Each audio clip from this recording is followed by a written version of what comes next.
Las obras, iniciadas en torno al año 936, terminaron una década después. Demasiado opulenta, en opinión de algunos, demasiado codiciable en la imaginación de muchos, la ciudad apenas sobrevivió 80 años. Construida sobre diversas terrazas, la parte más alta de Medina Azahara quedó reservada para el alcázar.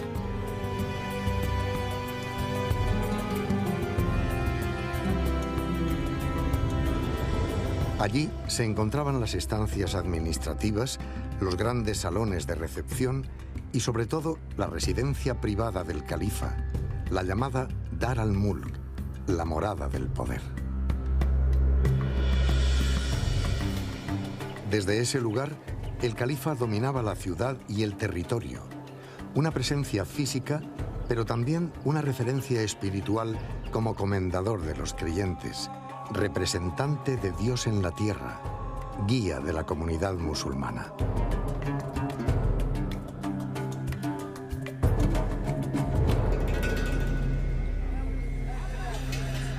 La mezquita principal, o aljama de Medina Azahara, se encontraba en el otro extremo del alcázar.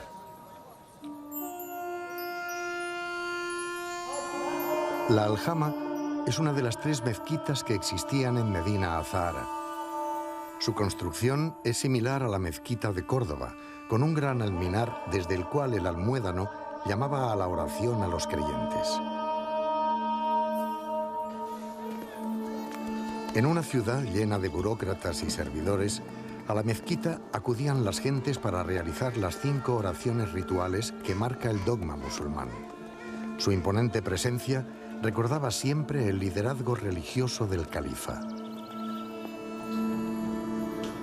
Pero también era lugar de reunión de ulemas y alfaquíes, sabios y juristas que conocían las disciplinas religiosas y el derecho musulmán y que emprendían largos viajes a Oriente para aprender allí de los grandes maestros que conocían la tradición islámica.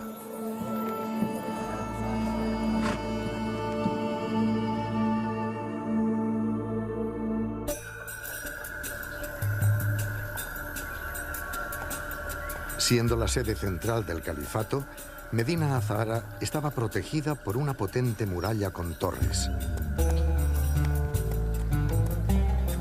En ella se abrían al menos 4 puertas en las que desembocaban los caminos que venían desde Córdoba.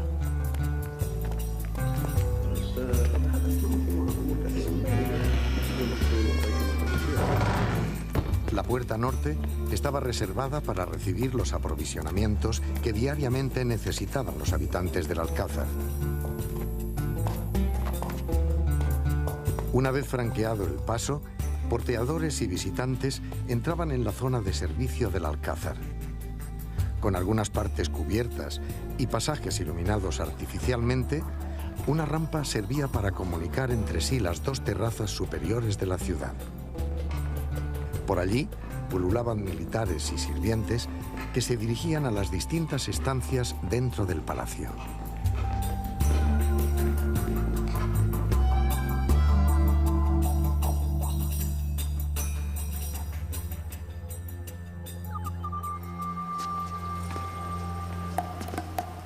Un cuerpo de guardia, en un lugar conocido como espacio trapezoidal, se situaba en la encrucijada central del alcázar. Allí se reunían y descansaban los soldados antes de ser enviados a sus destinos en diferentes puntos de la ciudad.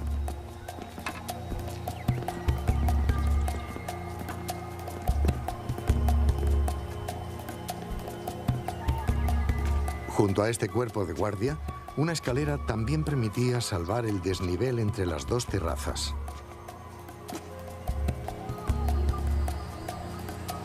Por ella se accedía a 2 grandes edificios de planta cuadrangular, abiertos a amplios patios.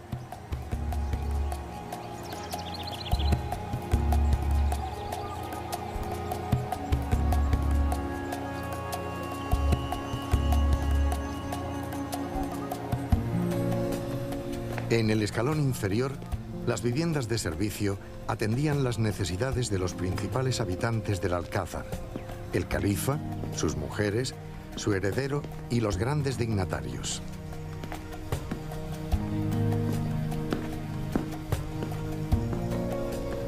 Aquí llegaban órdenes para que los sirvientes llevaran alimentos o bebidas a un lado o a otro, ya que en estos almacenes y despensas se centralizaba buena parte de la intendencia del Alcázar. Su gran horno, aún hoy perfectamente visible, preparaba las comidas que después llegaban a las mesas de los grandes personajes.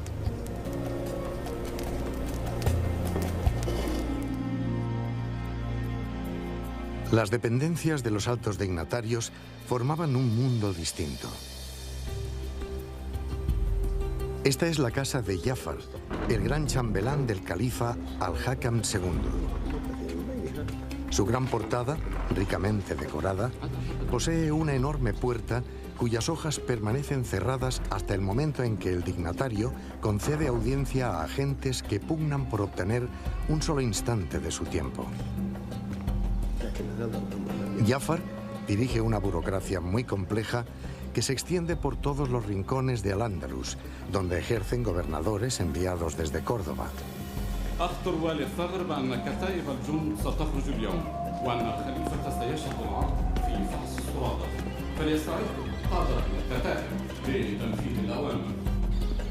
Las salas donde Jafar concede sus audiencias y despacha sus asuntos están claramente separadas de su propia residencia.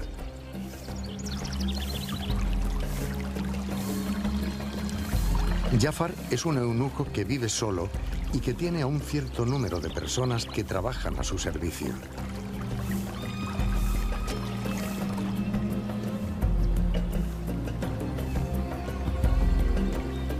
Estas gentes se mueven por distintas habitaciones que se abren a pequeños patios en los que predomina un pavimento de mármol violáceo muy extendido por otras zonas del Alcázar.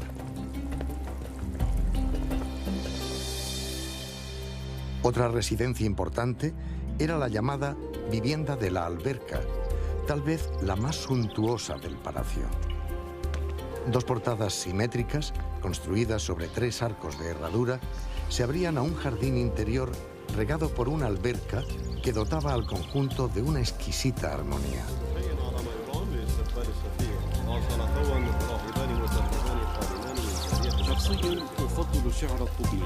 استمع إلى قوله عرف الديار وراح غير معرج صد الخلي يشوبه نظر الشجي قسم الضمير على وقوف مرمض وعلى مسير للجوانح مزعج عرف الديار وراح غير معرج صد الخلي يشوبه نظر الشجي قسم الضمير على وقوف مرمض وعلى مسير للجوانح مزعج شوق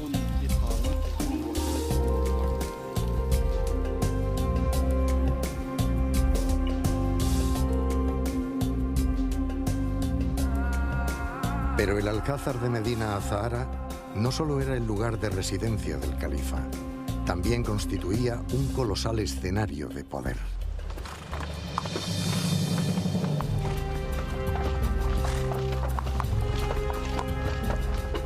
Así lo subrayaba la gran entrada situada al oriente de la ciudad. Este pórtico se abría a una explanada donde se celebraban las paradas y los grandes alardes que precedían al envío de las expediciones militares y que eran inspeccionados por el califa en persona.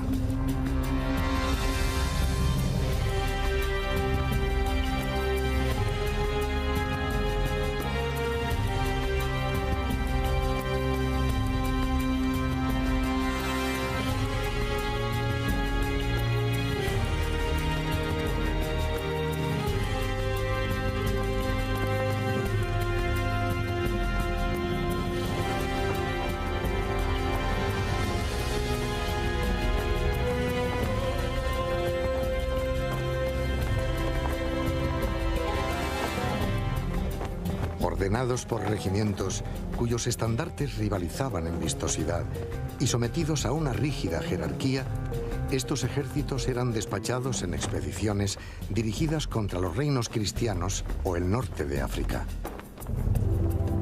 La gran puerta oriental servía también de entrada a las embajadas, que eran siempre recibidas con grandes honores. A Medina Azahara acudían con gran frecuencia emisarios llegados desde los reinos cristianos o desde el norte de África, o desde el Imperio Bizantino o el Imperio Germánico. Todo un ceremonial se disponía entonces para mostrar al embajador el aparato del poder califal.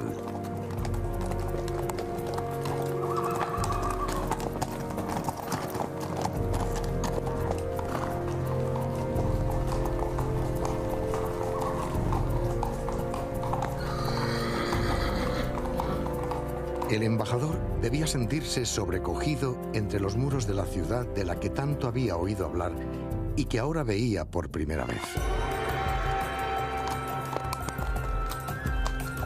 Rodeado por extraños que hablaban una lengua árabe que no entendía y para la que necesitaba de traductores, que por lo general eran clérigos, llegaba por fin a un gran patio al que se abría uno de los principales edificios de la terraza alta, un lugar solemne donde se reunían los principales cargos de la administración califal. Tras haber descabalgado, el embajador era recibido con grandes muestras de hospitalidad.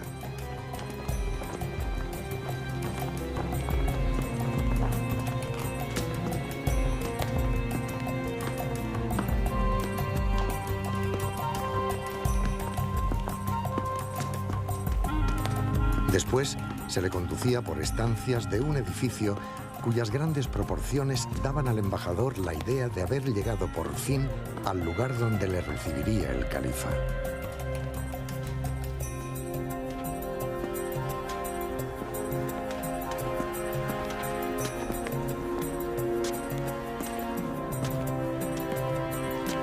Sin embargo, no era así. El estricto ceremonial imponía al embajador una larga espera hasta que por fin llegaba la orden de dirigirse al lugar donde se encontraba el califa.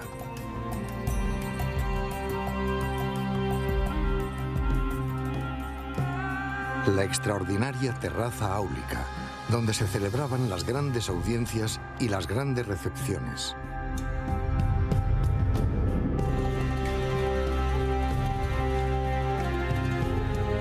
El lugar central de Medina Azahara, en el que se encontraba un amplísimo jardín regado por las aguas de 4 albercas que rodeaban un suntuoso pabellón.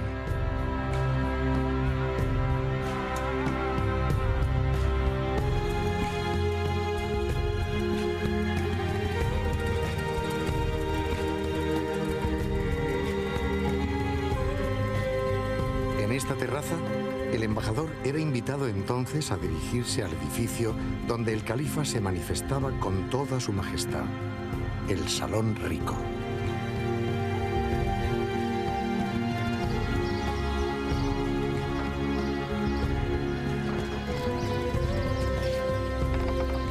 Nada de cuanto hubiera visto hasta entonces el embajador podía compararse a la visión que ahora se abría ante sus ojos.